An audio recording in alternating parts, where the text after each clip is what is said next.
I got a special guest in the house, man.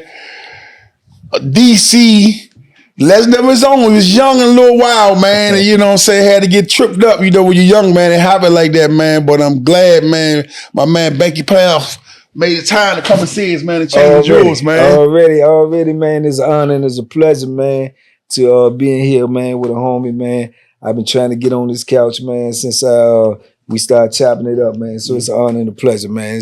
I'm great to be here, man. Glad to be here. Man, I want to dive right into your joint, man, because, man, you gave him 33 years.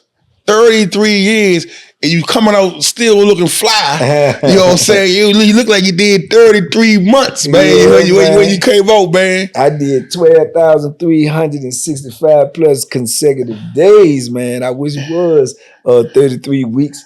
But yeah, man, it was, you know, I look at it, man, in retrospect, man, it was something that had to happen, you know, because, you know, now that, you know, I'm older and wise, I look at it like if it didn't happen, something else would have happened. You know what I'm saying? But you know, I always say on my YouTube, man, you know, it's a blessing in every lesson, man. And the blessing is that I was able to come out. I was able to be coherent. I was able to be, you know, functional and come out here, man, and, you know, try to make a difference, man. Right. You know what I'm saying? Right. But let's go from the beginning, man. Where you grew up at? We know Washington. Where you grew up in Washington? I grew up in Southeast, man, in Eastgate, man. You know what I'm saying? Eastgate. Yeah, East a lot Street, of boat got sold over there, man. A whole lot of boat, man. A whole lot of boat, man. Yeah. I grew up on East Street, man. 5022 East Street, man. Shout out Eastgate, man. Right. But yeah, a lot of stuff was going on in there, man. And you know, I had family in Virginia too, so you know, my people used to try to send me down there in the summer, you know, keep me away from all the foolishness, man. You know, it's just ironic that, you know, I ended up going down there, you know, in my late teens, man. And go ahead, you go. know, that's why I ended go up, ahead, go. Yeah, that's why I ended up, you know, catching my case at. So the irony is where they try to send you to be safe, you end up getting late because even though I'm out the city was in me. Exactly. You know what I'm saying? So I was already, you know, into, you know, the foolishness, man. You know what I'm saying? And yeah, end up getting caught up, man. First time locked up, man. You know, I went in 87, man. I came out in 2020. 87 to 2020. 2020, man. That's 33, but every calculator I know. Yeah, you know what I'm saying? Yeah. Man, if you mind me asking, what you were charged with? I was charged with murder, armed robbery, and malicious wound. Damn. You know, so yeah, they you know, Virginia ain't I'm a witness and testimony of that, man. They ain't playing no games, man. And then when you know, it seemed like to me, it always seemed like to me, you know what I'm saying, that when they knew you was from DC, like right now, I got an old homie. He did 20 in Lorton. He went straight from Lorton to Virginia. He done did 20 in Virginia. He's still trying to get out. He done did 40. You know what I'm saying? And yeah, he was my cell partner, man, before I made parole, man. Shout out to Jerry Jenkins, man. Before I made parole, like the last 3 years, you know what I'm saying? So, you know, I still talk to all the soldiers that's in there, man. I probably talked to about 6, 7 dudes a week on the phone, you know what I'm saying? I always answer the call because I always wanted my calls answered. You know, and that was one thing I said if I ever get out, because I ain't know if I was going to get out. I had 2 L notes, 118 years. So you ain't have a date. You got out at 33. Nah, I ain't had no date, man. You know what I'm saying? And I went up for parole, but, you know, like I say, the way I had to live in there, you know, caused me to have some setbacks. You know what I'm saying? But I went up for parole. I got turned down for parole like 16 times. You know what I'm saying? So yeah, when I finally did make it, man, it was 33 years later, man. It was a blessing. But from the beginning and the inception, I ain't never see you know, end date. I ain't never know if I was gonna get out. So I had to live like I wasn't gonna get out. You know what I'm saying? Because if I didn't, for sure I wasn't gonna get out because jokers was dying in there every day. You know what I'm saying? So yeah, man, I couldn't see the end of the tunnel, man. Even when I cross the line from DC going to Virginia, I automatic slow down. Only I look at I just automatic slow down. You know what I'm saying? Like they got my respect out there. You know what I'm saying? They people mean out there, right? One thing about it, people say what they want to say, man. But I'm telling you, man, they not playing, man. When it comes to that laws and it comes to locking you up, man, and throwing away that key, man, they had the lowest percentage of parole, you know, in like 3% of parole, 3% of the dudes in the VA was making parole, man, for like 30 years, man. Right, yeah. You know what I'm saying? 30 plus years. I mean, they won't give nobody no paper. Yeah. You know what I'm saying? Then, you know, like in 96, they came with the no parole jump. Right. So had I got locked up after that, I would never get out. I would have had to wait till the laws got changed to get out. You know what I'm saying? So blessing, man. We just had a homie come on from Virginia. I don't know if you crossed it, Sean Reed. He gave them people about a crazy number, like a retarded number. He just got on, man. It was tough, man. It's tough to get on that joint, man. Let me ask you this. So when the judge in that courtroom, man, sentenced you basically to life. Right. What's going through your mind at that moment? I was just talking to my cousin the other day. She asked me the same thing, man. For real, it's like, it's surreal, man. It ain't even something that you can really process, especially with me. Like, you know, I got two L-notes. They gave me 2 life sentences. So I'm like, first question is, how you gonna get 2 life sentences? You ain't got but 1 life. Right, yeah. You know what I'm saying? But in your mind, you being told so many lies. You being told so much, you know, misinformation. Lawyers telling me, oh, you ain't never been in trouble before, man. You know what I'm saying? You go in, you know, life just means 12 years. You'll go off for parole in 12 years. You go in, you stay out of trouble. You do what you got to do, man. You probably gonna make first parole. Well, you know, by you never being in, you listening to that and you taking that, this your lawyer. But once I got in, all that is fictitious. Because first of all, it ain't no such thing as staying out of trouble in prison. That's, you know what I'm saying? That's an impossibility. Trouble gonna knock on your door. You just gonna have to answer. But you know what I'm saying? That's that. And then 12 years, the whole time I was locked up, 33 years, man, I probably could think of, in 33 years, but I probably could think of less than 3-4 dudes I know that made first parole. Less than 3 or 4. So all of that was just false information. And then, like I said, he told me I was going to go off for parole within 12 years. I went off for parole in 18 years. You see what I'm saying? That some of that was due to, you know, my activity in there. But at the same time, you know what I'm saying? All the information they give you be false information, man. Once you in that clutch, man, only thing you gotta do is try to make it to the end of the day where they let you out, man. And like I said, it ain't no telling. I know cats that came in there with 5 years got killed within the first year. I know cats that been in there that got 6 life sentences and made it to get out.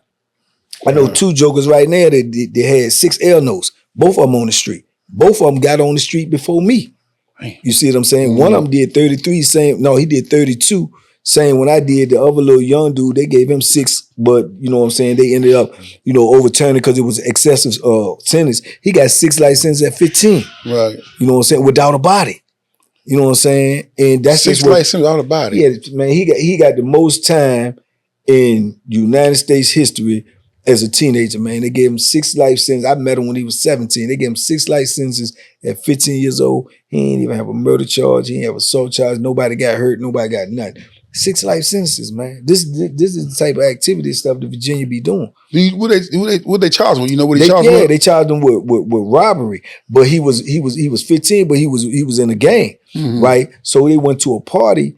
And they got the beef with the dude at the party. They beat the dude up. They took cell phone, took 2 cell phones, took a little bit of weed, and beat the dude up. They gave him 6 life sentences, man. You know what I'm saying? 6 life sentences. So, you know, he went in at 15, he got out at 30. You know what I'm saying? He ended up doing 15. Benjamin Crump and everybody else got on his case. But I was around youngin' from the time he was 17. They doing a documentary on him, man. I'm a big part of I'm in the documentary. You know what I'm saying? Yeah. But it's crazy, man. This is the type of, you know, things they doing. I know a dude right now, like I say, in the system, he one of the most notorious dudes that came through the Virginia penal system. He been locked up 49. He don't have a body. They holding him just for his activity, the way he carried it on the inside of the prison. You know what I'm saying? Bo Billy. And it's a whole movement trying to get him out, but he done did 49. You know what I'm saying? You know, he went in like at 18, 19, he's 67, 66 years old. They still ain't trying to give him no play. Virginia don't lose no sleep about that neither, man. They don't care nothing at all about you, man. This is what I tell these young dudes, man.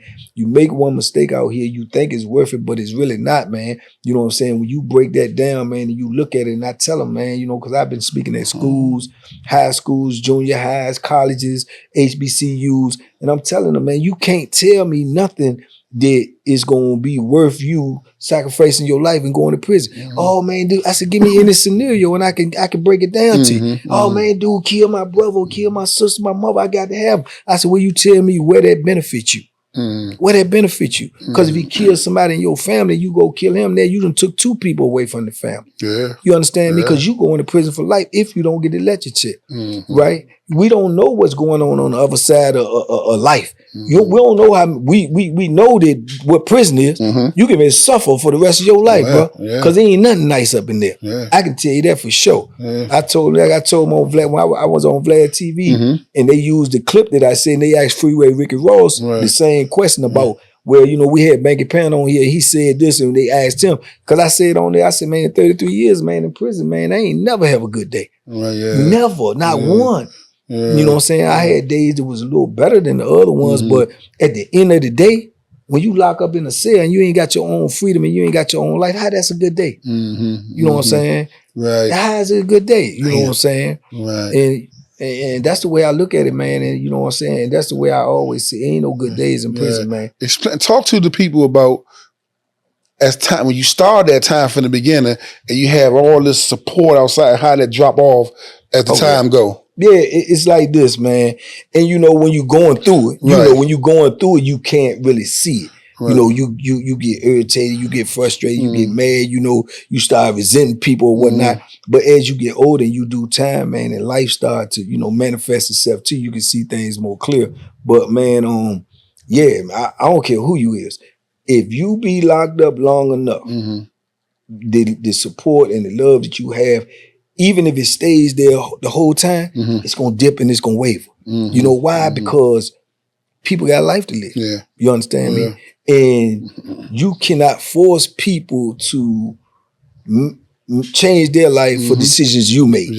These decisions that I made put me in this position. See what I'm saying? So it's selfish of me to try to force people to alter their whole life to fit my situation. You know what I'm saying? So you gotta let people live, man, and make their choices in their life because I made mine. You know what I'm saying? Now, of course, you want people to be there. You want the love. You want the support. And for the most part, man, my family was there with me for the whole time. When I walked out, they was there. When I came home to them, you know what I'm saying? I moved in with family members. I'm with family members. You know what I'm saying? So the support was there, but at times you gonna dip and you gonna waver because you think people gonna be there every day. If they there every day, how they paying their bills? How they living their life? How they, you know what I'm saying? You can't have people in the visiting room every weekend. People work on weekends out here. People got other things to do. So you can't expect people to alter their whole life for you. But when I was younger, man, I ain't get no visit. You ain't answer that phone. I'm what? You know, but and then, you know, it is what it is. But you know, like I said, I done went through every emotion, every scenario, every situation you could possibly think of, man. 33 years. You know what I'm saying? I've been depressed. I've been suicidal. I've definitely been homicidal. You know what I'm saying? All of that in there.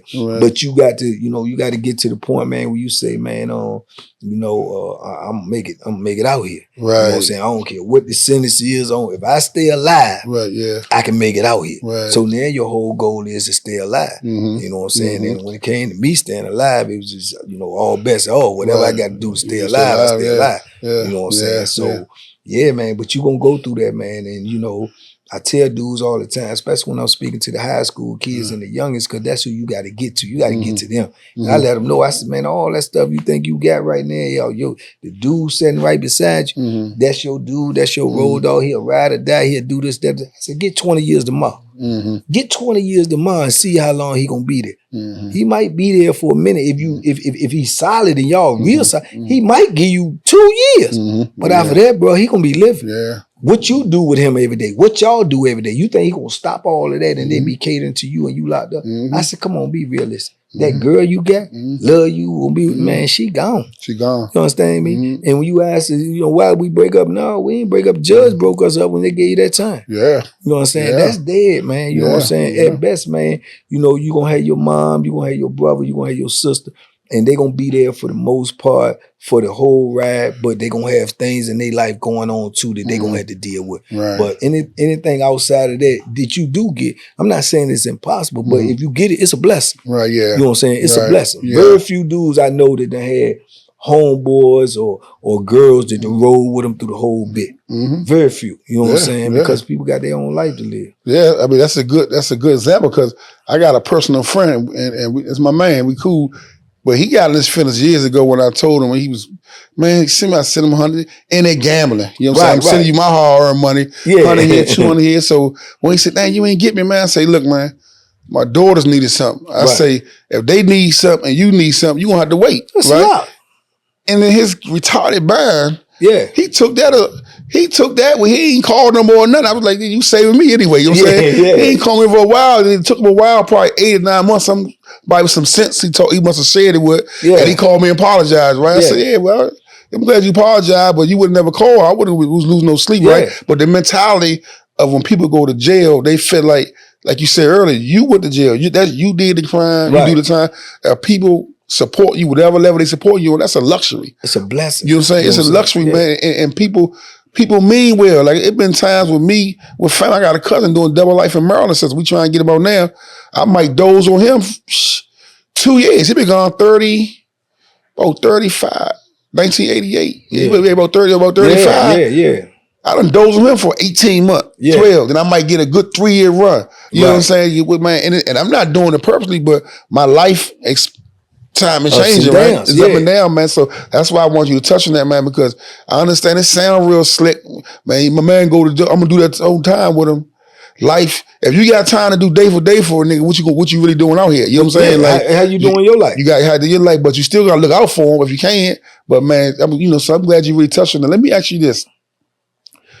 When them bodies get to dropping in them jails like that, man, what's going through your mind? Like because you can feel that death in that joint. When somebody say, man, they got killed on whatever unit, right? Yeah. How's the atmosphere, man? Man, I tell people, I told them, on my joint before, man, when I first get in, right, I go to Southampton receiving, right? And they call that joint Gladiator School. I went to that joint. Now you gotta mind you now, I'm a foreigner. I ain't even from VA, so they already looking at me kind of funny. You know what I'm saying? Right. So I go to that joint. I end up getting in a situation where I end up, busting the dude up over some stuff that really wasn't my situation. But it came to me, I did it. Right. So I didn't even finish my receiving. They sent me straight to the wall, 500 Spring Street, which at the time was the equivalent to what Lorton is in VA. It's the oldest, most notorious prison. So I'm going up in this joint, young, green, don't know nothing. Within the first week, I see a joker get killed. I'm talking about savagely. I'm talking about gun them down, man. Big, long dread, dude, big almost. He just pulled the joint out and just gunned them down, man. I seen him laying down there. With your eyes, you said. Yeah, I seen it. I'm on the phone. I'm on the phone with my mom, right? Yeah. So I see the joint. And I'm jabbing, shocked, and my mom talking like, "What's going on?" I'm like looking at this joint. It's probably about from me to old boy right there. Right. So he just knock him, and I'm seeing this joint right, and I'm like, boom! He was hitting him so hard and so fast. I'm thinking he hit him until I start seeing blood because you can't even see the knife because it's going. Man, and Joker just dropped, and he laying down there in a pool of blood, man, and dude just tucked the joint and started walking up and down the tier. So in my mind, all this stuff running through my head, I see him. He trying to get up. He can't sit up. He ain't got the strength. So I see him, right? And I see everybody just moving like, like he ain't even it's there. Normal. You know what I'm saying? And I'm like, man, what you know what I'm saying? What's going on up in here? You know what I'm saying? So that kind of like set the tone for me because it was just so many messages in that right there. You know what I'm saying? I know where I'm at now.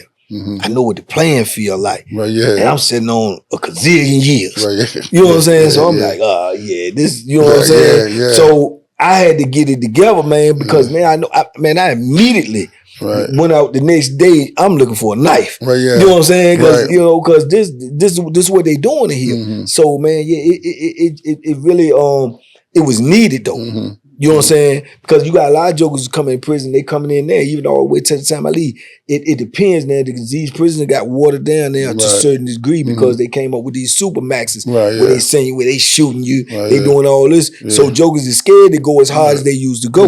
You see what I'm saying? But when I came in, man, jokers was killing dudes getting 10 years, getting 5 years. You know what I'm saying? Some I know dude who killed dude and they got 4.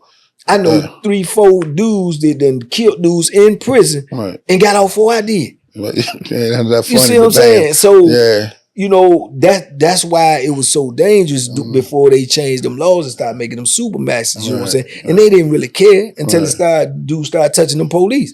That's when they wanted, okay, this out of hand. And they started talking about closing these prisons, and then they losing money, economics. So they said, okay, well, we ain't gonna close them then. We gonna build some ones to handle all the crazy ones, all the wild ones. You see what I'm saying? But man, once I got locked in, it was like being in Southeast. Then I just locked in my mind, okay, this how y'all jokers playing. This is how I'm playing. Y'all playing with the Bethlehem, I'm playing with the Bethlehem. You know what I'm saying? So wrongdoers wrong do, right? You know what I'm saying? You know what I'm saying? That's how I was going. So I just made up in my mind, I know I ain't invincible. You know what I'm saying? And I'm a little joke.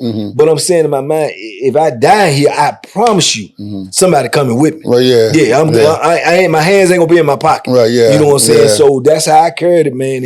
And you know, respect was earned. You know what I'm saying? Because I won't play no games, man. Did you ever run into any homies or got close with somebody? You developed some type of comrade relationship? How long that take to develop somebody? Man. Once, like I say, if you down there and you from DC, wherever you go on any compound, man, it's gonna be a small group, you know what I'm saying, the Washingtonians on there. You know what I'm saying? Because there's a many jokers across that line that found out that this ain't where you should have came. So they in there. So once you know, you get on there and dudes find out, man, you know, the word gonna pass around, boy, he from the homie here. Right. And we usually link up, man. We all link up, man. And you know what I'm saying? Like I say, I think on any camp I've been on, I probably mean the most dudes from the city might have been on. I've been on camp maybe 100. You know what I'm saying? You know, talking about 1,000 something, maybe 100. But the 100, you gonna have like 80 of them. It ain't to be played with. You know, you got Bama's from everywhere. You know, we the originator Bama, so you know something. So you got jokers in there that was scared, but you know, but they still just where they from, they gonna be on the team. You know what I'm saying? But yeah, man. So you gonna know them all, man. Almost most dudes. Like I said, that's my soldier right there, man. He did 27. You know what I'm saying? He from here. You know what I'm saying? So once you know, but to be honest with you, them they this before the gangs came. Man, they had their own city cliques, man. Them city cliques, Richmond. You get to beef with one of them jokers. When I first came in, you beefing with about 100, 200, 300 jokers, man. You know what I'm saying? So then you had Tidewater. And then the Tidewater got the 7 cities, so each one of them got their own clique. You know, you got Norfolk, you got Portsmouth, so it was, you know, we the minority all the way around the boat. So we had to go super hard, you know what I'm saying? But we used to going super hard. You know what I'm saying? So it was a couple of DC, Richmond rides. I done been in about 2 of those. You know what I'm saying? And it get crazy up in that joint, man, for real. But you know, you gonna find the dudes from the city. It's gonna be known. You know what I'm saying? We stick out. You know what I'm saying? So it's gonna be known. But it's gonna bring you, you know what I'm saying, respect. Because they know, because it's already been earned even before I got there. You know what I'm saying? 33 years there, man. Any major incidents you got into personally? Man, too many to count, man. I mean, like I say, when I first get in and I see what I see, you know, in the wall. You know, so you talking, I go to South End to receive, and then I go to the wall. I stay the wall probably a year and a half or 2 years. Within the first 5 years, I caught attempted murder charge. You know what I'm saying? I caught attempted murder charge within the first 5 years. It was a crazy situation, man. I look back on it in retrospect, you know, maybe it could have been avoided, maybe not. But this was the biggest joke on the compound. We talking about the joke about 6'7", 6'8", about three and some change. And he in there for a body. And he don't like, man. He told me straight up in my face when it came to the apex, when things don't, I'm gonna kill you. I'm gonna end up killing you. I mean, I'm gonna wait and see if you telling the truth. You know what I'm saying? So when the situation shook out, you know what I'm saying, man, it was like really the first time that I ever been in an incident like that where it's, you know, with a knife hand to hand, and it happened so fast, but I ain't even think, you know what I'm saying? I'm thinking about my survival, you know what I'm saying? But man, they try to crucify me, dog. They try to crucify me, man. They try to put that pressure on me, man. They was telling me the man already died. They was telling me I'm gonna get the electric chair. They telling me Yeah, I ain't gonna lie, I was terrified. But yeah, you know what I'm saying? I was terrified. They put a real mean shake-up game on me, man. But fortunately, man, the dude, he lived, you know what I'm saying? He was on life support for a minute, but he lived. I got charged with attempted murder, you know what I'm saying? But I ended up going to Mecklenburg, you know what I'm saying, which was like, that was the compound in Virginia that they had only death row and all violent offender zone. So the whole compound ain't holding up like 300 something people. So I'm young, and that's where I end up at. You know what I'm saying? Everybody, whole compound posing out. Everybody on here that came here for shedding some blood. You know what I'm saying? So I'm like, yeah, okay, this is gonna be crazy. You know what I'm saying? But that's why I ended up meeting all the legends of the Virginia system, you know, because I'm right in there with them. I'm like one of the youngest jokers on there, but at the same time, word travel in prison, like emails out here. They knew who I was before I got there. I was saying to myself, I said, you put the background, they already got the kite. Yeah, they knew who I was. You put that work in the big boy. All that little young from DC, man, he the one, saying that dude. They knew. You know what I'm saying? But I'm going on here and I'm hearing all these jokers' names for, I'm like, oh, this such, oh, this Bo Billy, oh, this Sam Pitts, oh, this, and they right here in the flesh. You know what I'm saying? So I'm like, boom. But they already knowing who I am, so respect was already understood. You see what I'm saying? But yeah, man, it's been some crazy incidents, man, over the years. And see, like I say, even my man's right there, man, like I say, he did 27, he from the city too. And me and him it's a story that I ain't even told on my page yet. I'm waiting to tell because he's a part of the story. You know what I'm saying? A real part, real big story, man. DC Richmond ride, man, where dude lost his life in that jump. You know what I'm saying? My man almost lost his life. You know what I'm saying? So that's how serious this stuff is. It's not a game. You know what I'm saying? And that's what I be telling these young. You think you built for this life? You think you built for that because you out here on the street, you sling a pistol, you got people scared of you, people fear you, you shooting, you know what I'm saying? People, you could do that from here over there. It ain't like there ain't no guns in prison, man. It ain't no guns, and these youngers growing up now, it ain't like when we come up, you come up in the city, you got to know how to fight. Unless you be walking around with buck niggas in your mouth, somebody knock your teeth out. You know what I'm saying? So, and it ain't all that wrestling. Ain't no jump. They say, they say clean break, get up. Head up. So they ain't used to it. And these youngers now, they playing video games. You know what I'm saying? Arms, bicep, this little. You know what I'm saying? But then when they get, on the street, they slinging the pistol, so dude's scared of them. When you go to prison, bro, you ain't got that. You ain't got that. And if you think somebody gonna hold you down and they gonna put themselves in harm's way or a knife to save you, you tripping. You tripping. So I be trying to tell them, man, you end up in there, bro. You out here doing all this stuff. You end up in there, you not gonna be able to survive. Bro. You not gonna be able to survive. You know what I'm saying? And it's crazy because how they say, like, we're the generation now where they don't fight at all. And I be telling, like, some of my best fights with dudes that was rival, we got the best relationship now. You know what I'm saying? And they only get an opportunity now. Nigga whip off right off the breakaway and punish a dude, right? And at that moment, I was like, man, I'm gonna get that nigga. I was that type of mad at him because the fight was, well, now, man, he like a dudes I grew up with. You know what I'm saying? Because you respect it. I got that same DNA. You know what I'm saying? And it's just a lot. It's crazy that it's a crazy thing. There's a violent act fighting, but there's a lot of shit come out of that. You know what I'm saying? There's a lot of respect come out of that joy right there. Being able to deal with adversity. You know what I'm saying? A whole bunch of shit, right? Man, But these dudes these days, these youngins, man, this is how much the culture has changed, man. It's like now they think it's cool to kill somebody. But see, like I tell people all the time, when you get a certain age, man, probably before you like 10, 11, you know what right and wrong is. Everybody know that. But what's missing, man, dudes ain't telling these dudes the consequence. They telling you, yeah, go ahead, punch him, man. Go ahead, shoot him, man. He do that, he disrespect you, do this, do that. Okay, they telling you what's going to happen to you after. They telling you what's going to happen to your family. They telling you how you going to be, strung out here for decades and going through all the things that we already just talked about. Missing your family, depression, suppression, oppression. They telling you that? No, ain't nobody telling you that. But that's reality. That's reality. You see what I'm saying? That's reality. And what you said earlier, dudes that did, I ain't even talking about 33, dudes that did 13, they not being vulnerable in their story. Like you say, them people told me I'm gonna get a lecture, I was scared to death. Like dudes feel like they can't even mention that they identified a fearful moment and putting that energy in young dudes, you know what I'm saying, misleading them, they making them think that they gorillas, man. And I'm gonna tell you something, and I tell people this all the time. anytime that I was ever even in any type of Bethlehem playing there, man, it, you know what I'm saying, prevail or not, you scared, man. You know what I'm saying? I done boxed all my life. You get in that ring, man, you scared. That don't mean you won't prevail, but if you act like you without fear, man, you lying. You know what I'm saying? It's just how you deal with that fear. But to say you not scared, you lying. You know what I'm saying? That's a lie. You know what I'm saying? And dudes will go in there and say, oh man, I did 12, I did 14, I did 20, that junk won't nothing. You lying, Jack. You lying, Joe. That junk, you know what I'm saying? I know. You know what I'm saying? Man, listen, I'm telling you right now, man, I tell dude this not long ago, and I mean this from the bottom of my, man, they couldn't give me 10 million there to do 3 years, dog. They couldn't do it, man. Because I know one thing for certain. It ain't guaranteed you coming out. Yeah. Man, stuff go down in there every day, man. I seen dudes get killed over oodles and noodles. I seen dudes get killed over a bag of chips. I seen dudes get killed over saying the wrong word.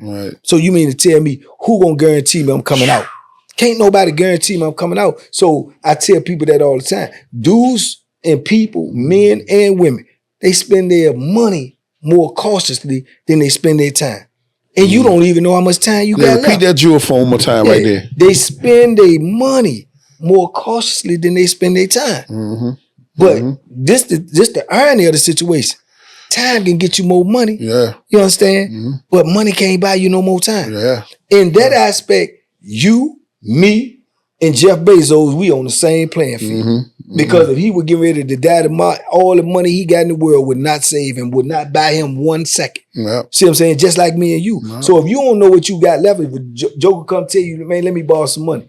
And you gonna check what you got and see if you can stand it to give.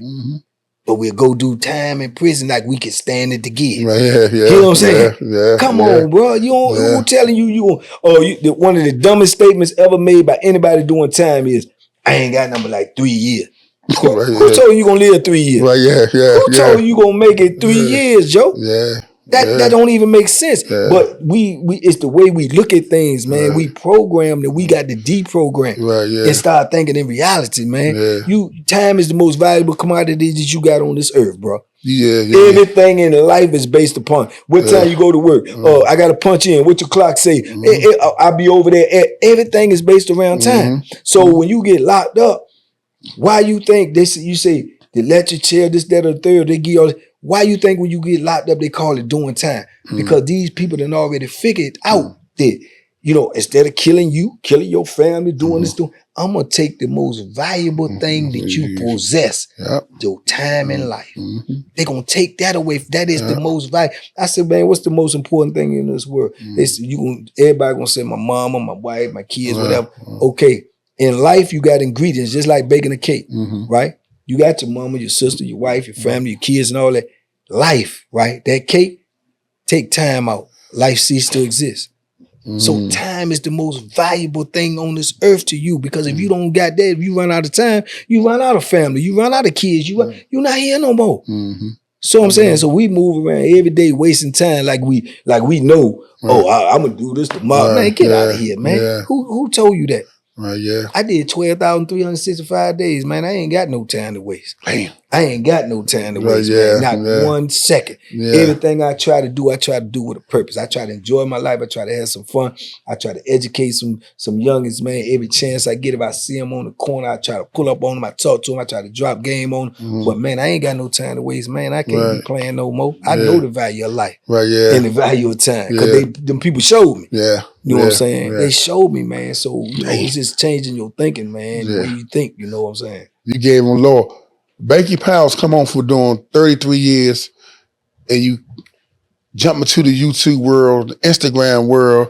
What was that planned, or you came out here and seen how that happened? Man, when I came out here, man, all the time I'm in prison, all I'm hearing is YouTube. I literally thought YouTube was the letter U, like U-Haul. YouTube. I ain't even know how to spell it, John. But it definitely wasn't playing, man. But when I came home, you know, I cut hair when I was in there. You know what I'm saying? Cut hair, box, man. That was my go-to. That was how I, you know, spend my time. So when I came home, I was planning on cutting hair, man. I wanted to get to the point where I could make enough money, I could open up a gym. And my whole philosophy was, I'm gonna open up a gym, I'm gonna get these youngins in here, I'm gonna teach them how to box, but you gotta be doing good in school. You can't be in no gangs. You gotta be listening to your mama. You gotta be getting good grades. And I'm gonna work with you, and I'm gonna give you something you can take with you the rest of your life. Yeah. Right? Man, that was my plan. So I'm home like about 3 months.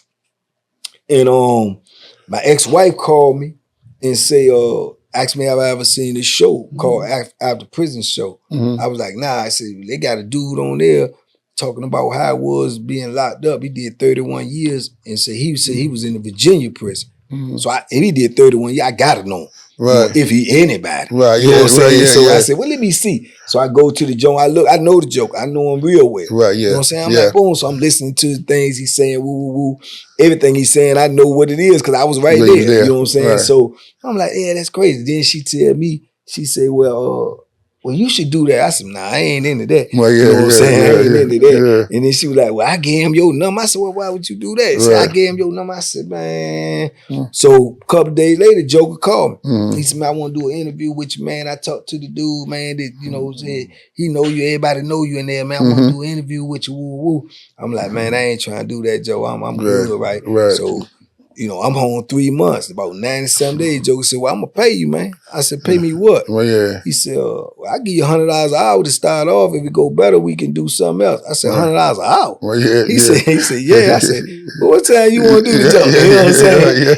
I just cut hair for 45 cents for 30 years. Right, you know what I'm saying? So he said, $100 an hour. I'm like, you're a lawyer now. Yeah, you know what I'm saying? I said, all right, we can do that. You know what I'm saying? So he called me, man. I do the interview with him, man, and I didn't even know what that meant, viral, going viral, whatever. But you know what I'm saying? The joke got a lot of views, a couple of 100,000 views. So he hit me back, wanted to do another one. You know, Joan was getting views. So he said, man, what else you want to do? What else you used to do in there? I said, man, I ain't used to do nothing. I said, I used to cook my own food. I ain't trust jokers to cook my food. I'd have been beefing with so many jokers.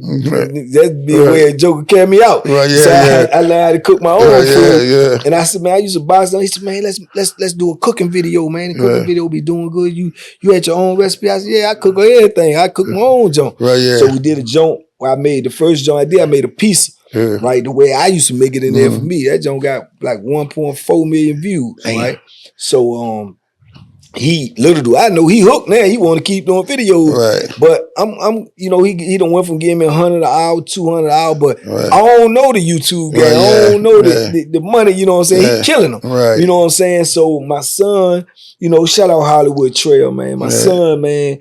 You know, he had went to school for engineering. He shoot videos. He shot a lot of music videos for a lot of these rappers and stuff. So he had moved to LA and he had hit me up. He was like, man, look, man, probably you need to start your own YouTube, man. He said, you know, do your own thing. It's your story that they interested in, blah, blah, blah. So I'm like, I don't know how to do none of that junk. You know what I'm saying? He said, all you got to do is just tell the story.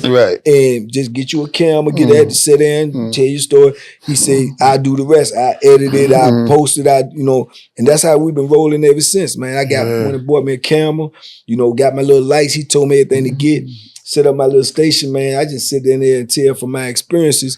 And he take and I uploaded and sent it to him. He edited, he posted. I tell him what time, I give it a title. I tell him he got the, you know, the free reign to change the title, whatever he see fit. And I just do that, man. I've been doing that, you know, ever since, man. When I first started doing it, I was posting like 3 videos a week. And I started studying. When you do stuff, you start looking at other jokers had about the same amount of subscribers I got. So I look at their page and see what's going on and see. And then I seen a joker, he had like 5,000 more subscribers than me. And the joker said he was making $10,000 a month. I said, what?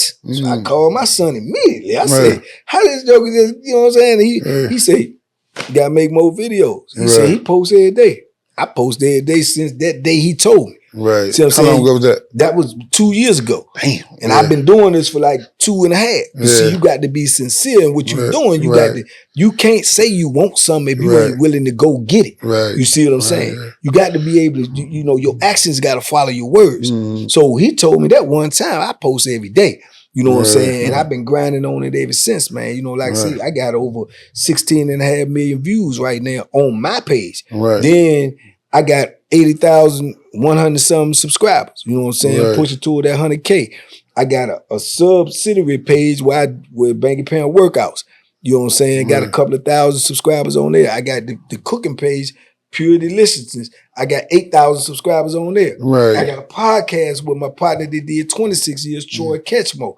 We got about a couple of thousand subscribers on there. We done interviewed Pusha T, Young Mo, comedians, everything. You know what I'm saying? We just getting cranked up in there. But so what I'm saying is all these young dudes is out here right now on the street and they thinking in their mind that they got to hustle. Right? And the hustle that you trying to do is you know, it's dangerous. If it's illegal or legal, one of the two. If it's illegal, you on borrowed time. But you could take that same grind energy and put it into something legal. And if you really trying to get it, man, you're gonna be successful. When you out there in them streets, you ain't playing no games. Take that don't play no game and put it to some legal and see how you turn out. You see what I'm saying? So once I'm learning this stuff, I'm never gonna be the one to tell you I know everything about YouTube. But I'm learning, and before it's over with, I'm gonna be him. Cause I feel like that's who I'm supposed to be. You know what I'm saying? And I'm gonna go get it. The more I learn, you show me one time, I'm on it. You know what I'm saying? So like I say, I post every day. I just started going live in the mornings and stuff. Man, I think TBP, man, that's Team Banky Pound Nation, man. The people that support me, man, I love them. You know what I'm saying? I mean, they bless me, man. They support me. They send me stuff. Man, when I first came on, the first car I got, a subscriber bought it to me, sent it to me, paid in full, no nothing on it, everything, man, title and all. Damn. You know, just because they resonated with my story. I done met NFL players, NBA players, record executives, rappers, everybody. Two of my better friends right now is two, I ain't even call their name, but they two top head A&Rs of two different major record labels. Just because they resonate with my story. That's your story. Pick up the phone and call them right now. Got some of the biggest artists in the world signed to them right now. Biggest artists in the world. When I say biggest, I'm talking about like top 2-3%. Right. You know what I'm saying? saying? The car right now and call, they're going to pick up. I could call them right now and I guarantee you he'll pick up. That's you know what I'm saying? And and all this stuff been a blessing, man. All this stuff I couldn't even foresee. I had no, you know what I'm saying? But when you talking real stuff and you talking real facts, people they gonna resonate with it. It's just like say they dudes be asking, well, what's the formula for YouTube? I say the formula is to be you. Because if you go on YouTube or go on anything and you got a gimmick or you trying to do something that's hot right now, it's gonna catch on. But what happened when the next person come with a better gimmick or a new trend, then you burnt out and you ain't got nowhere to go. But if they like you, if they like Curtbone, can't nobody be Curtbone but Curtbone. See what I'm saying? Can't nobody be Banky Pound but Banky Pound. So you be your authentic self and people see that. And if they like you, man, you got a commodity that lasts forever. Till as long as you breathe. You see what I'm saying? So I just go on there, man, and I just try to let them know I paint the picture of every story that I tell. This is what happens in prison, man. And then I leave it at the end is, now, if this the life you want, it's waiting for you. But you got to choose it. They don't just come pluck you up. They do out here every now and then. They pluck you up, put you in prison. But for the most part, you got to choose it. See what I'm saying? By the life you live out here, by the choices you make. See what I'm saying? So I'm just letting you know what you choose. So when you out here and the things ain't going, oh man, this and you want to crash out, bro, this what you crashing out too. Cause I guarantee you, man, I know it's crazy out here. You know what I'm saying? But the thing about it is my cousin ain't seen me in a long time. I've been chopping up with her and been over her house since I've been here. That was one thing she asked me. She was like, well, what's this so different? You know, it's crazy out here, Banky. You know, you grew up in Southeast, so it's crazy. Well, why they say prison so much crazy? I said, you know why? I said, now just pick a crazy place. This is say DC, pick somewhere else that's crazy. She said, Chicago. I said, I'm gonna give you the difference between crazy out here and crazy in prison. I said, now you see all the things that going on in Chicago, the whole city, you take all that craziness, all them people and what they doing, the violence and the killing in Chicago, that's a city. I said, you take all of them that's doing that and put them in a hotel. That's what prison is. They all right there in one spot. And not just Chicago, from all over. Right there in a hotel. Same mentalities. That's the difference between out here crazy and in there crazy. The difference is you can't run in there. You can't hide in there. You get to beefing with a dude out here in Southeast, you can go over Northwest and never see them no more. Stay away from them. You can't do that in prison. There ain't nowhere to go. It ain't nowhere to hide. Ain't no guns in there. It's mano and mano, man to man. Yeah. You understand? Yeah. Bethlehem to Bethlehem. Yeah. So that's the difference. And you can be super crazy, and the dude beside you is triple crazy. Yeah, right, and dude on the other side is 4 times crazy. Quadruple crazy. You see what I'm saying? So it's just a different life, man. And it ain't no life to me for a human being, man. It ain't even meant for a human being. You know what I'm saying? And I just want these youngins to know that, man. This not no game out. This not no game in there, bro. And once they lock you in, you ain't coming out till they let you out. Yeah, that's a good example you use as far as the level of crazy, because you hear people. I told a lady this before. You know, she was like, "Yeah, I don't play. See that one right there? I don't play about that." My little daughter, I say, nobody don't play about their kids. Right. You know what I'm saying? you ain't got no more special level. Nobody else want to play with no kids, right? Absolutely. They want to play with no kids. Man, you came and made such a splash that you talking in school, you talking in colleges, you talking in high school. Like, how did that come out? I know it came from the platform, but what was the first gig? Who reached out to you, or did you reach out to somebody? First gig I got, dude from shout out to him, man. And that's ironic you asked me that, because I could pull my phone right now. I just was texting him today. He texted me this morning, and I just been texting back and forth with him all day. Shout out to Sean Walker, man. Former coach of Grambling University. Historical. And former coach of Elizabeth City State University. He was at Elizabeth State University, man. He said, man, he on watching them on YouTube. He stumbled across my YouTube one night. He said, man, and I binge watch you, man, for 3 months. He said, man, I done watched every video you made, man. He said, if you don't believe me, just question me on anything. I know. So I'm like, all right, I appreciate that. Woo, woo, woo. And he had sent me a letter. He wrote a physical letter to me, right? So I read it, Jones, so he put his number on there. So I reached back out to him. And he said, man, look, I'm up here, man, at Elizabeth State University, man. I want to get you up here, man, speak to the school, man. He said, man, what it's going to take to get you up here? Why? We worked it out. And he got me up there. You know what I'm saying? And that was the first time I spoke at a high school, college, or anything. That was the first one. And man, it was a beautiful experience. And you know, once you do something, then they let you know you can do it. Right. So once I did that, I was like, man, this was cool. You know what I'm saying? They received me where they listened. I spoke for like, man, an hour, and then I opened it up for Q&A. And they asked questions for about 45, 50 minutes.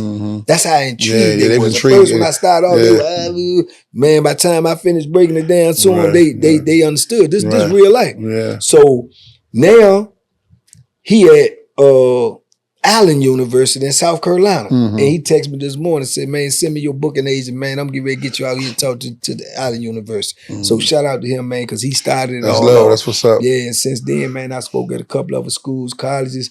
I just came from Philly, speaking to a high school out there in Philly about 2 months ago. That was a beautiful experience. They said they want me back out there at least twice a year. You know what I'm saying? So, you know, that's where it starts at, man, because like I say, that's where they at on that fence. You know what I'm saying? That's where I tell them, man, you get ready to leave, you know, your mama, your daddy, your uncle, your granny, whoever you with, right?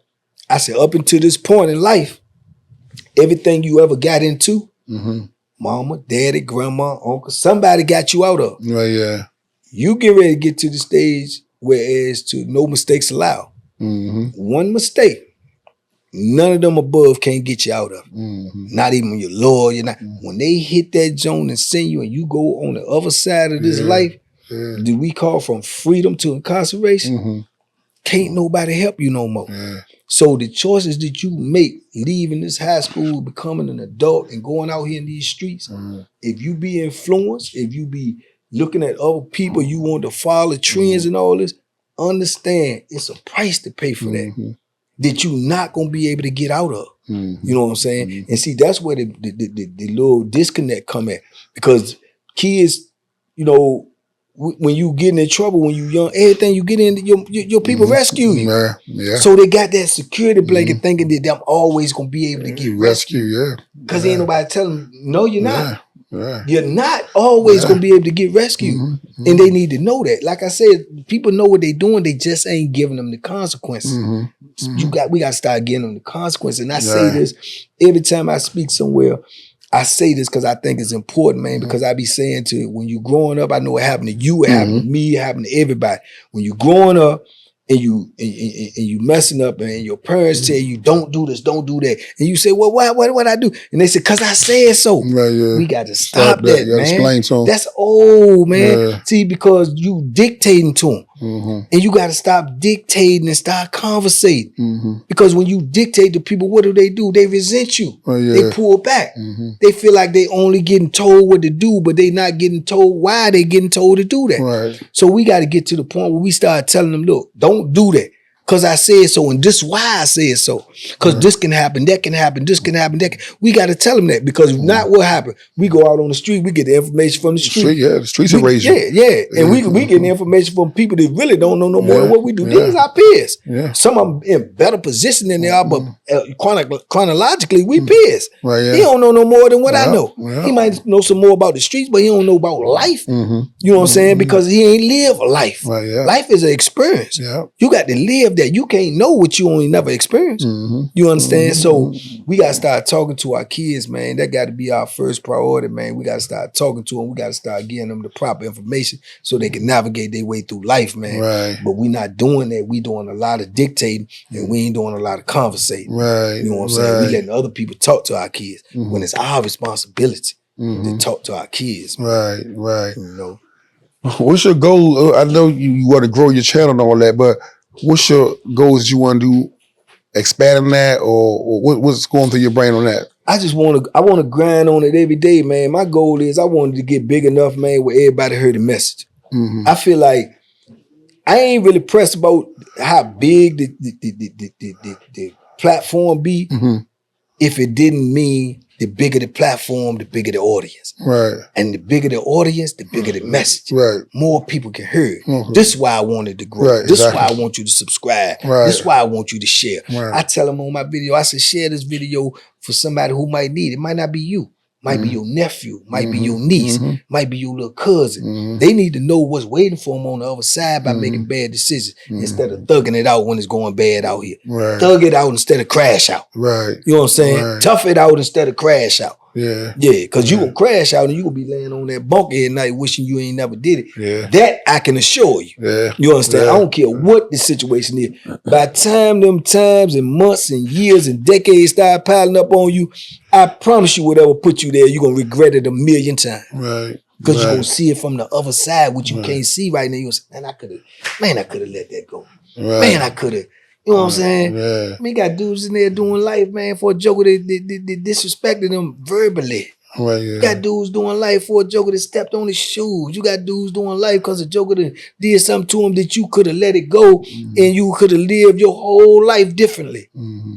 You see what I'm saying? We got to be able to think about that, man. We ain't got but one life. People are like, they gonna, you know what I'm saying? They got multiple lives, man. Right, yeah. You got one life.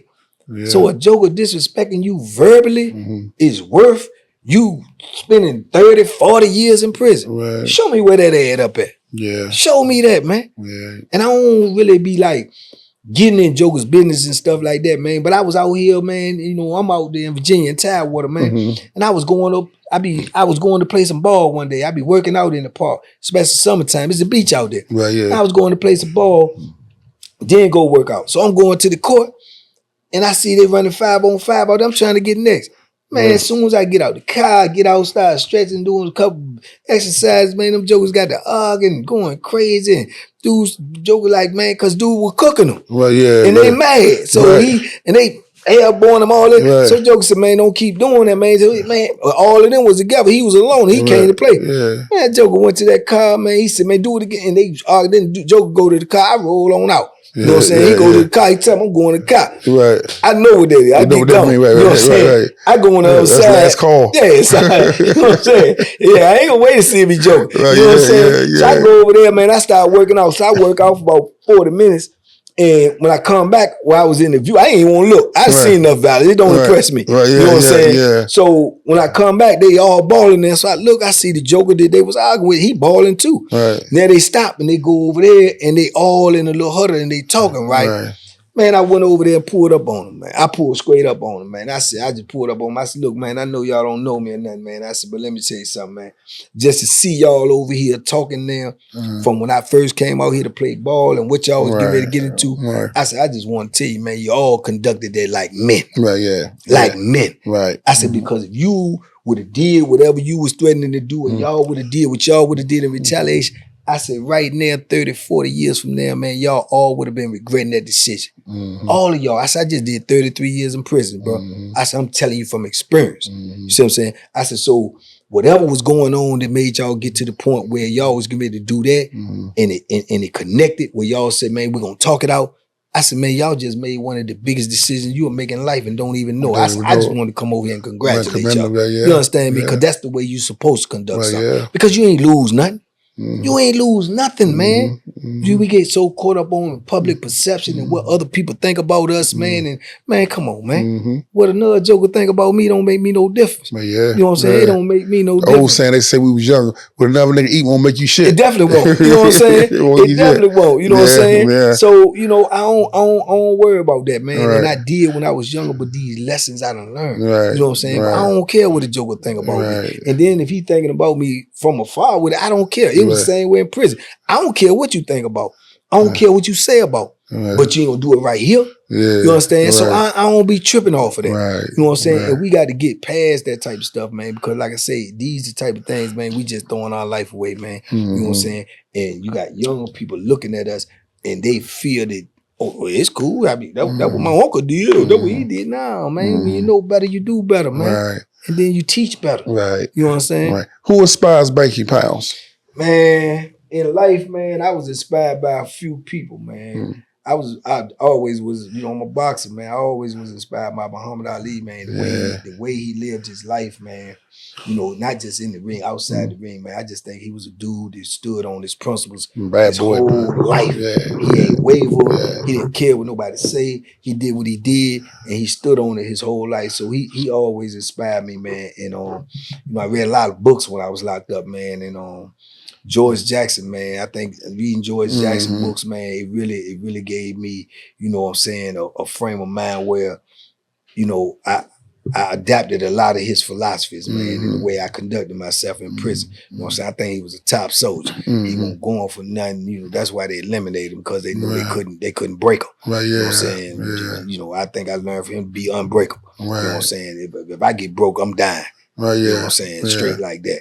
You know, and stand on your word, man. You know what I'm saying? If I tell you I'm gonna do something, or if I tell you what's going on, I'm not gonna tell you if I ain't gonna do it. So I mean, you can lay flat and believe that. You can set your clock. If I say I'm gonna do this, I'm gonna do it. You know what I'm saying? Because I gotta live by that. Because the life I come from, that's what it is. It's life or death on your word. You know what I'm saying? So I'm gonna live by what I say I'm gonna do, and I'm gonna come through with what I say. And I'm committed to something, I'm committed to it. But you know what I'm saying? If I don't know nothing and you ask me, I'm gonna tell you. I ain't sure, but or I could try to find out. But if I tell you it's facts, as I'm telling you because I know it's facts, you know what I'm saying? Whether you want to accept it or reject it. But I'm going to stand on what I say, man, and I'm going to be the man that I say I am. When I look in the mirror, man, I got to respect me before I have other people respect me. So I'm saying, so when I look in the mirror, man, I want to be able to respect myself. And I look up to men like that, man. There's a lot of great leaders. There's a lot of great people in this world, man, that conduct their life in a way that could be an example. I want to be one of them. You know what I'm saying? I don't want my story to be, oh, he did 33 years in prison, he was wild, and he did this, he did that. Nah, what he do after? See what I'm saying? What he do after? You know what I'm saying? I want to change some lives. I want to save some lives. Some of the best part of doing this YouTube thing, and you gonna see, is when them youngins pull up on you, or them youngins write you and tell you, man, I ain't trying to live like that. You know what I'm saying? I ain't know all that was going on in there, man. I appreciate that, Uncle. I mean, I'm getting ready to give me a job tomorrow. Man, that joint, man, I feel that shit joint. better than money, right? Yeah, man, I feel that joint, man, because I be like, man, I might have just saved the joker from doing 40 years. Man, I had one joker write me one time. He said, man, I've been toting that pistol, man. He said, he's like 17. He said, man, I've been toting that pistol since I was like 12.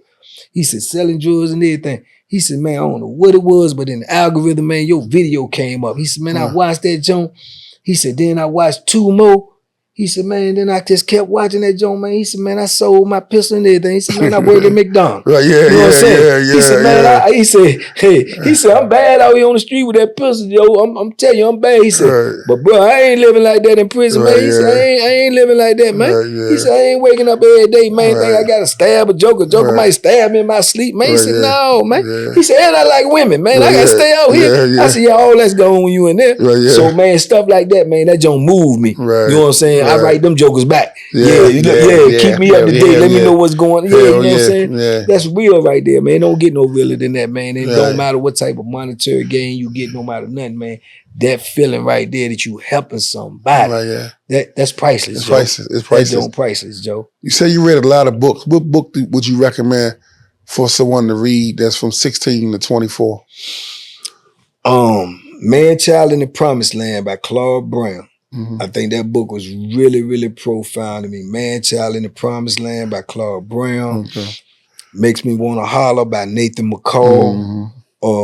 Oh man, a lesson before dying by Ernest Gaines. Definitely youngest read. A Lesson Before Dying by Ernest Gaines. Man, I read so many books, man. It just was, you know, and that was another escape for me. Once, you know, I was in the hole once I did like 4 years in the hole straight, man. I thought I was gonna die. You know what I'm saying? I thought I was gonna die back that joint, man.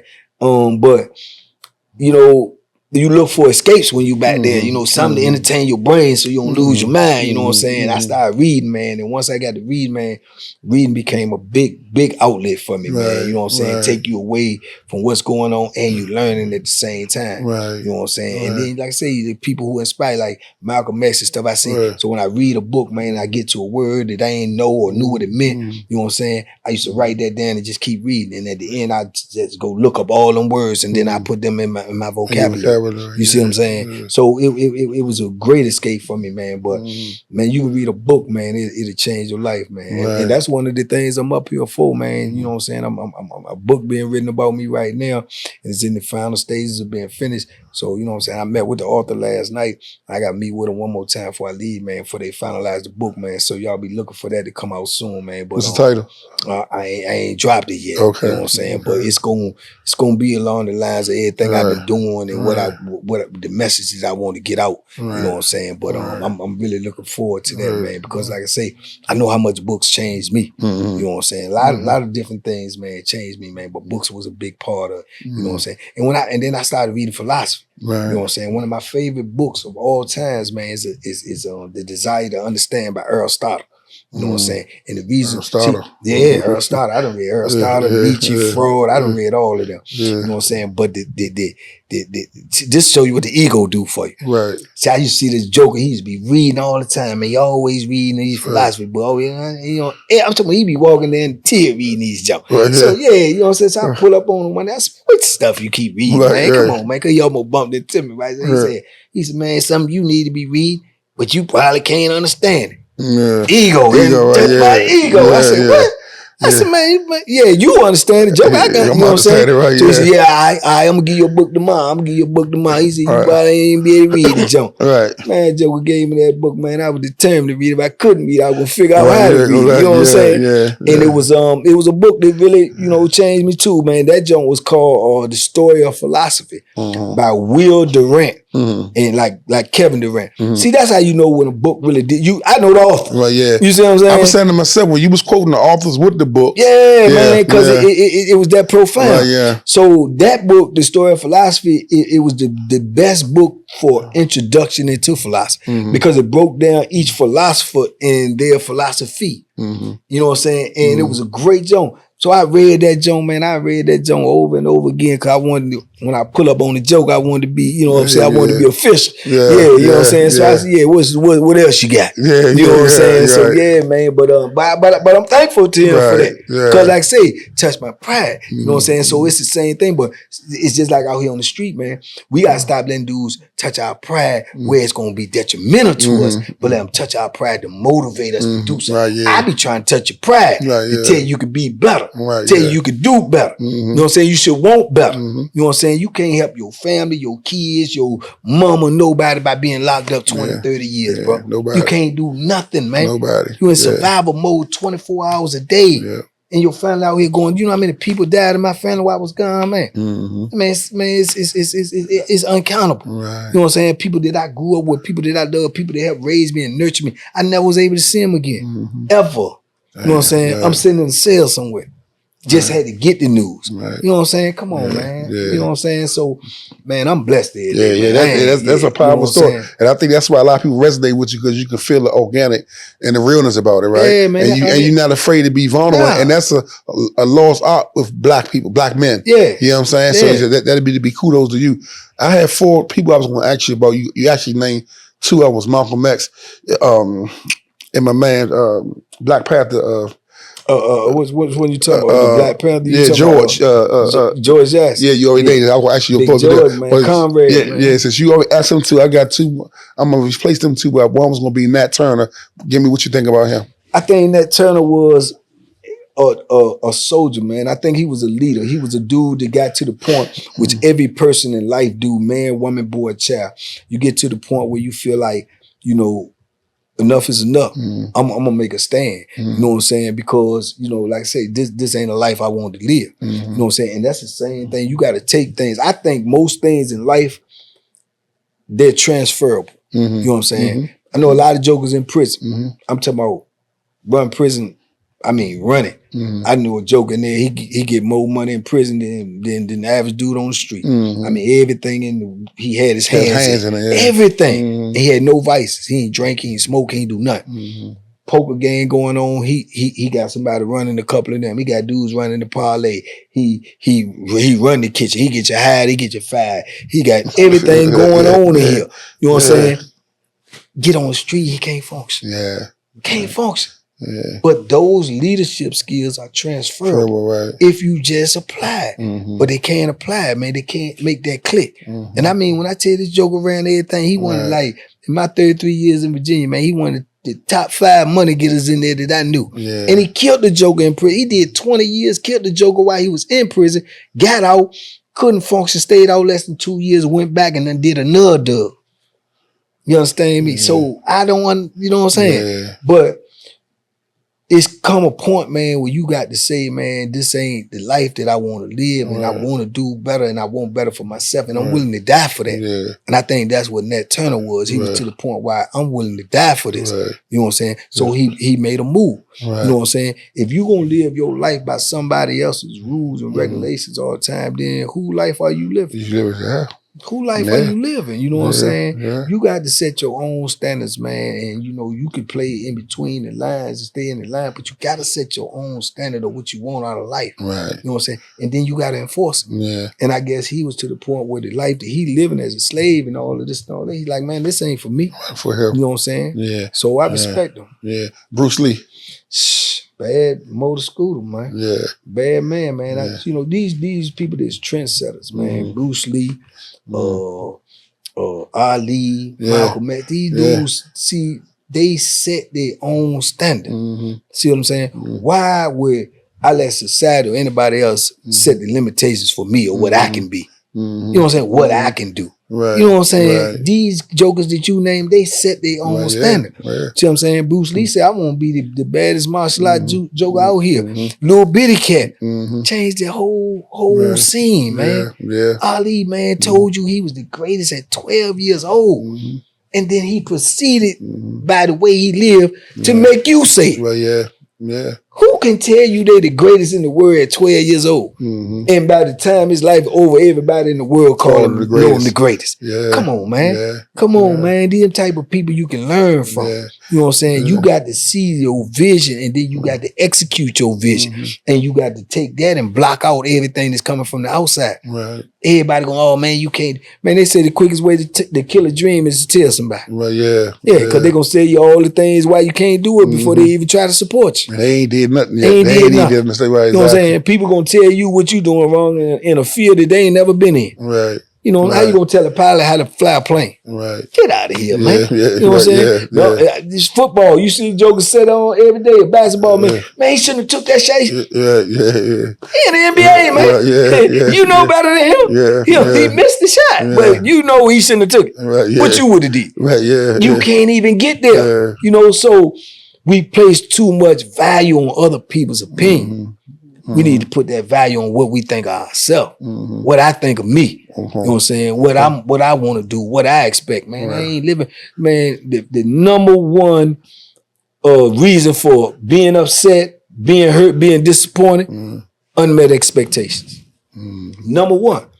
That's a fact. You know what I'm saying? I learned that in stress management, anger management. I took all that stuff. Number one reason for being upset, unmet expectations. Because we put expectations on people, but we don't know what people gonna do. Oh, I'm mad because I told him to do it. He said he won't do it. He ain't do it. Because he told you expected him to do it. I expect nothing. I expect nothing. That way I lower my disappointment rate. If you do it, it's a bonus. If you don't do it, I ain't tripping. You see what I'm saying? Unmet expectations, man. We put too many. We put too many expectations on other people. Unrealistic expectations.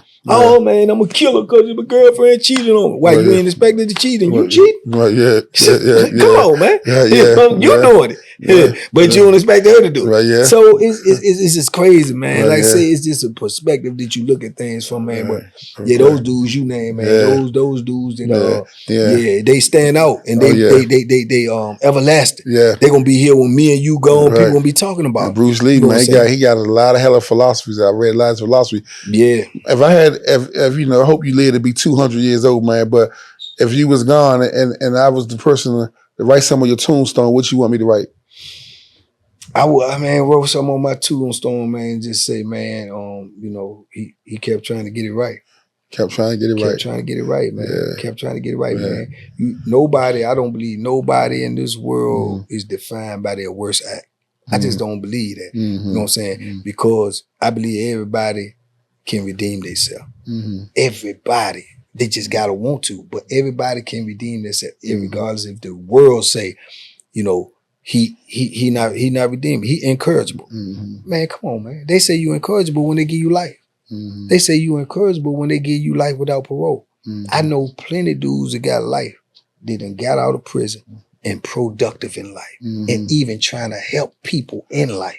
So if that was the case, then, you know, they wouldn't be doing this. You see what I'm saying? I know people that had death penalties and then died and they ain't do what they said they did. See what I'm saying? So you can never say nobody it can't be redeemed and they can't turn their situation around. No matter what they've been through, they can turn the situation around. You know what I'm saying? I think it's value in everybody. You know what I'm saying? And I know some vicious jokers that people would look at and say, but I still believe it's in them though. It can't be just because I say, but I know it's in them. You know what I'm saying? Because I know for a fact I ain't the joker that I used to be. You know what I'm saying? So, and people would say to me all the time, say, hey man, how you do 33 years, man? You come out here, man, you talking about positively, man. You could be running, man, living your life. You trying to go talk, man. I wouldn't be doing that, man. I'd be partying, I'd be doing this, I'd be doing that. I'm like, what you gonna do for me?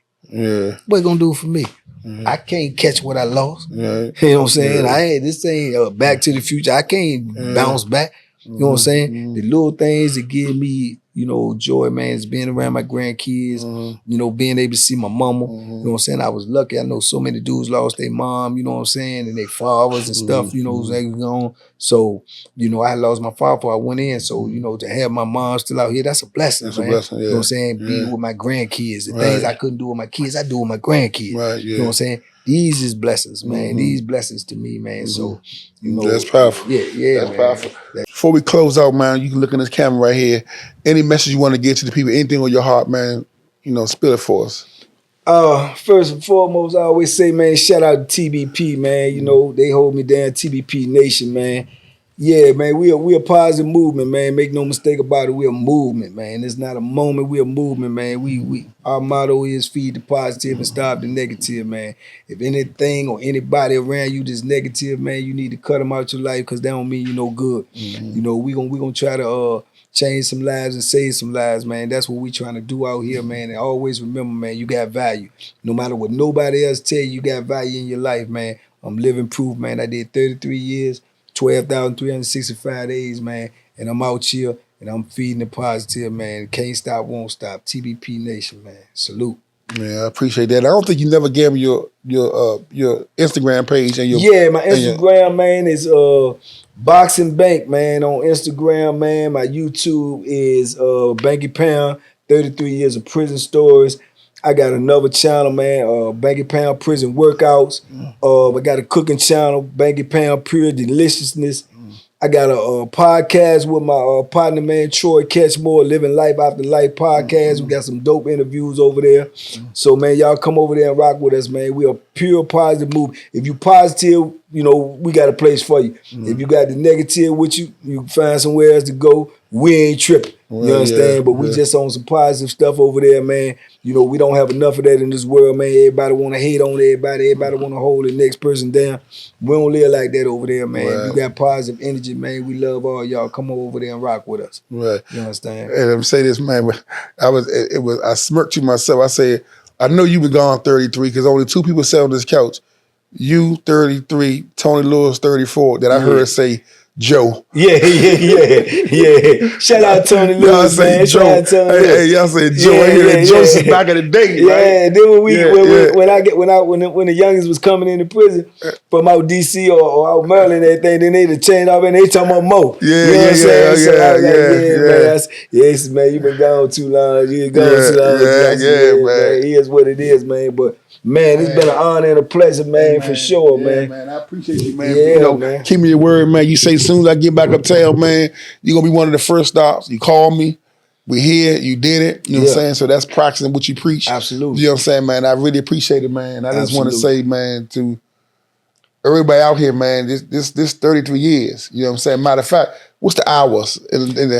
I can't tell you the hours, but I know the days. The days, not the hours, days. 365 plus days, man. You understand? No breaks, no cut, no timeouts, no nothing. You know what I'm saying? So everybody not gonna be this fortunate. You know what I'm saying? This is a UFO. I'm being real with you. It's a UFO. You know what I'm saying? So, man, you don't want to have that story. You don't want to be that dude that got gutted out. You know, you don't want to be that dude that you got to call on the phone and your mother got killed. Not she died. Somebody murdered her. It's nothing you can do. Zero. Nothing you can do. Man, take his story, man. Guys like him, take his story, man. You know, change your life while you're young, man, and get that money and live and get that money. Hope y'all enjoy this segment right here. My man, Banky Pounds, Curtbone TV. Curtbone TV. Y'all subscribe, like, and share. Peace. Peace. Out the park, niggas know me. Curtbone, little homie. All days, yeah. Been a roll. Thank you for watching Changing Jewels on Curtbone TV. If you like the jewels that we is dropping, subscribe, hit the notification, and share with some friends. And I'll see you on the next episode of Changing Jewels, Curtbone TV.